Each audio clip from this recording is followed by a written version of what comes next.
program Duta Wisata COVID-19 yang dilakukan oleh pemerintah Provinsi Sulawesi Selatan akhirnya diadopsi oleh sejumlah daerah termasuk DKI Jakarta. Program Duta Wisata COVID-19 ini adalah melakukan isolasi atau karantina kepada kasus gejala ringan di sejumlah hotel berbintang yang ada di Kota Makassar. Sasaran dari program wisata Duta COVID-19 ini adalah mereka dengan kasus kontak erat, suspek gejala ringan, pelaku perjalanan dari luar Sulsel, dan konfirmasi positif tanpa gejala atau gejala ringan. Tujuan dari program ini adalah memutus mata rantai penularan dengan memisahkan yang sakit dan yang sehat, mencegah gejala ringan menjadi gejala berat karena pemantauan kesehatan yang lebih baik, membentuk Duta COVID-19 sebagai edukator di masyarakat.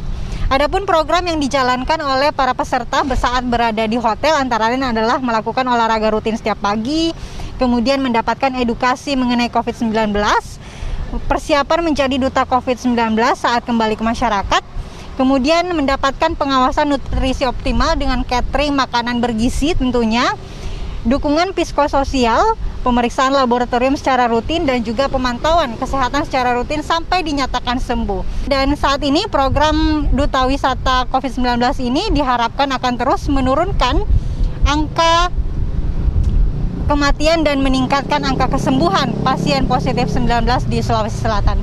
Dari Makassar, Andi Kumala, Ihsan Musin, TV One mengabarkan. Ya, Pak Yusuf, sebenarnya bagaimana kalau melihat isolasi mandiri ini dilakukan bukan di rumah, sekarang udah disarankan tidak dilakukan, tapi di hotel gitu. Apa yang harus diperhatikan? Tapi sebenarnya di Jawa Timur itu memilih opsi untuk membuat rumah sakit darurat ini. Baik juga, bagaimana melihatnya? Ya, jadi kalau misalkan saya setuju sekali kalau misalkan dilakukan di hotel.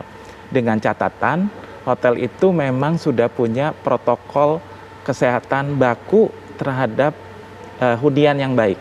Jadi dari hand sanitizer, mereka menjaga ruangan, kamar mandi disemprot, kemudian juga menghindari karpet supaya tidak ada sentuhan kumpulan virus atau kuman, dan mereka juga melakukan penyemprotan dengan kontinu, dan yang terpenting petugasnya juga tidak merupakan media yang menularkan lagi ke sekelilingnya. Saya rasa itu. Nah, masalah rumah sakit darurat, kalau memang tidak ada hotel, bolehlah dipilih rumah sakit darurat. Kira-kira itu. Oke, tapi sebenarnya kalau untuk hotel kan bukan masalah tempat, tapi kalau tenaga medisnya ini bagaimana? Sebentar di RSUD rumah sakit pun terbatas tenaga medisnya. Ya, jadi kalau saya tenaga medis memang tetap harus diadakan. Jadi kalau beberapa provinsi kan melakukan rekrutmen untuk tenaga medis agar mereka tetap siap. Jadi di hotel pun wajib ada monitoring. Sekarang saya tanya, kalau di Sulsel ini bagaimana Pak Gubernur yang mengawasi hari per hari, mengecek kondisi kesehatan untuk hotel isolasi ini, diimpor dari mana tenaga medisnya, Pak Gubernur? Ya, jadi saya kira semuanya dikendalikan oleh gugus tugas, Mbak, ya. Di hotel juga kita punya tenaga medis, ya. Saya kira protokol kesehatan ketat itu kita lakukan. Nah, satu hal mungkin saya ingin sampaikan bahwa satu lagi yang inovasi kita kolaborasi dengan teman-teman seluruh kepala daerah. Jadi semua yang terkonfirmasi positif di daerah itu dirujuk ke Makassar, ya, karena memang kita sudah menyiapkan banyak hotel. Ya, karena di daerah kita paham betul, ya, mereka sangat terbatas untuk isolasi di hotel. Nah, demikian juga saya kira rumah sakit kita, ya, alhamdulillah bisa dilayani seluruh pasien dengan baik karena okupansinya juga tidak terlalu padat, ya. Nah, sekarang ini hotel sudah terus menurun dari 6 hotel sekarang tinggal 2 hotel. Karena memang ya dari hari ke hari kasus positif di Sulawesi Selatan ini sudah mulai menurun, apalagi di hotel itu masa isolasinya itu tidak perlu 14 hari. Oke, Pak Gubernur, ya, sebenarnya karena mengapa dia bisa istirahat dengan nyaman, pemberian gizi yang baik. Nah. Pak Gubernur, sebenarnya mengapa bahwa hotel isolasi ini terpusat di Makassar untuk daerah-daerah lain di luar Makassar? Proses mobilisasi dari luar ke Makassar ini kan juga beresiko juga untuk ada paparan dalam perjalanan, Pak Gubernur. Mbak, supaya kami di Sulawesi Selatan ini bisa lebih mudah mengontrol, ya. Karena Sulsel ini adalah salah satu penyangga pangan nasional. Maka daerah-daerah ini harus saya lindungi, tidak boleh terkonfirmasi kasus positif meluas di sana. Dan saya kira seluruh kepala juga lebih nyaman mereka rujuk ke Makassar. Dan alhamdulillah semua yang sudah sembuh kembali ke daerah itu menjadi edukator. Jadi kita tidak sulit untuk melakukan tracing. Tapi Pak Yusuf setuju tidak kalaupun ada isolasi atau hotel isolasi ini terpusat di kota besar, jangan kemudian di daerah, ini bagaimana? Ya, kalau misalkan memang lebih baik di pusat boleh. Tetapi kalau misalkan di daerah lebih memungkinkan dan ada fasilitas yang sama, mungkin lebih baik seperti itu. Tapi dengan catatan tenaga monitornya baik. Kebetulan staf yang di Prof. Ridwan yang ada di Makassar itu teman dekat saya. Jadi kita sering diskusi soal itu. Sekarang saya ke Bu Kofifa. Bu Kofifa, kalaulah tadi Jawa Timur sudah melakukan treatment atau mungkin cara membuat rumah sakit darurat di lapangan, tapi mengingat juga bahwa sekarang anjurannya adalah untuk hotel, sebenarnya dari segi anggaran ada tidak kemudian pagu yang kemudian disisihkan untuk nanti membiayai hotel jika kemudian memang ini harus diterapkan untuk Jawa Timur? Kalau soal anggaran itu akan disiapkan oleh pemerintah pusat. Tapi saya ingin menyampaikan bahwa sejak bulan Maret, akhir Maret kami sudah melakukan rekrutmen tenaga kesehatan 470 orang. Ada dokter, ada perawat. 470 orang, kemudian mereka magang.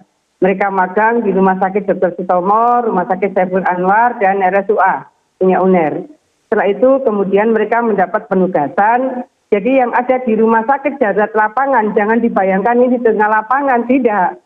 Ini adalah terminologi menurut Permenkes, jadi ada rumah sakit lapangan. Ketika kemudian kita menemukan ini ada rumah sakit yang dulu dimiliki oleh Kemenkes, ini sekedar teknis bangunannya yang ada di Rumah Sakit Indrapura. Tapi bahwa saya ingin menyampaikan tamannya bagus, jadi mereka bisa berolahraga di taman yang cukup luas. Saya rasa tidak mudah, jadi hotel bintang 2, bintang 3 punya lapangan dengan taman untuk olahraga pasien. Saya rasa susah itu. Padahal suasana itu dibutuhkan. Kita juga menyiapkan untuk mereka yang suka ngopi, suka ngeteh, 24 jam free untuk mereka. Dan tempat di mana mereka bisa macam-macam olahraga di situ, ada pingpong, ada tenis, ada badminton, dan seterusnya. Dokternya ini kami tadi sampaikan kita sudah merekrut dari bulan Maret. Kemudian kita bekerja sama dengan UNER. Disitulah anak-anak yang KKN dari Fakultas Psikologi, termasuk dari FK, termasuk dari sosiolog. Kita mendapatkan support yang luar biasa. Mereka mengampu pasien yang membutuhkan treatment tertentu. Saya rasa mungkin ada baiknya kalau Pak Yusuf berkenan, karena kesembuhan sudah 100%, 1.904. Baik. Apalagi yang mungkin akan dipertanyakan. Jadi mungkin ada baiknya melihat di sini. Best practice ini kami sudah bersama para penyintas. Tiap minggu para penyintas keliling ngowes bersama saya untuk menyampaikan bahwa ayolah bermasker, ayolah jaga hidup yang sehat dan seterusnya. Baik, mungkin terakhir saya ke Pak Nurdin. Pak Nurdin, mengingat kisah sukses sudah dilakukan di Sulsel atau juga mungkin di Makassar, tapi bagaimana mengenai labeling nanti, mengembalikan bahwa kepercayaan bahwa hotel tersebut ini tidak ada yang kemudian virus-virus yang kemudian menempel di sana, padahal menjadi tempat isolasi. Bagaimana, Pak Gubernur? Ya, saya kira kita sudah pemilik hotel sudah mempersiapkan semua itu, Mbak. Ya, jadi saya kira tidak ada yang sulit setelah seluruh kasus pandemi ini selesai. Ya, tentu perlu treatment khusus ya untuk mensterilkan kembali hotel-hotel ini. Dan saya kira orang-orang ini juga bukan yang bergejala berat ya, apalagi orang tanpa gejala ya dan dirawat di situ, sebenarnya mereka sehat, cuman bagaimana memutus rantai penularan itu aja. Dan saya meyakini bahwa ya hampir 6.000 yang kita isolasi di hotel sekarang ini menjadi edukator di daerah setelah mereka sembuh. Oke, baik. Terima kasih Pak Gubernur, terima kasih Bu Gubernur. Itu dia kemudian yang dilakukan oleh daerah. Nanti mungkin sesaat lagi saya akan ke Pak Yusuf. Jadi sebenarnya kalau ini memang nanti akan diterapkan di 8 provinsi, apa yang harus benar-benar dipatuhi bahwa ini kemudian tidak berisiko juga untuk tenaga pekerja hotel di sana, untuk juga yang dilakukan isolasi di sana, atau mungkin satu ruangan, ada banyak. Nanti sesaat lagi pemirsa di Apa Kabar Indonesia Malam. Ya, terakhir ini Pak Yusuf, apa yang harus diperhatikan oleh hotel supaya kalaupun memang dijadikan tempat isolasi mandiri tetap aman bagi yang diisolasi di sana dan juga para staf hotel juga ya? Iya, jadi saya setuju kalau hotel itu digunakan dengan catatan semua protokol kesehatan dijalankan. Jadi misalkan pada saat hotel itu belum digunakan, mau masuk pasien, itu disemprot dulu, karpetnya dikurangi dan ventilasinya cukup bagus. Dan kalau memang lebih baik kalau ada filter HEPA di sana yang akan membantu menyaring sirkulasi. Kemudian semua staf menggunakan baju yang layak, misalkan kalau mau pakai APD boleh, tapi menggunakan minimal masker dan face shield yang wajib dan sarung tangan. Kira-kira itu. Oke, terima kasih Pak Yusuf. Kita harapkan SOP seperti itu yang diterapkan juga hotel memang dijadikan tempat isolasi bagi OTG dan juga yang bergejala ringan pemirsa. Ini menjadi akhir Apa Kabar Indonesia Malam. Saya Cica Anissa. Terima kasih. Sampai jumpa.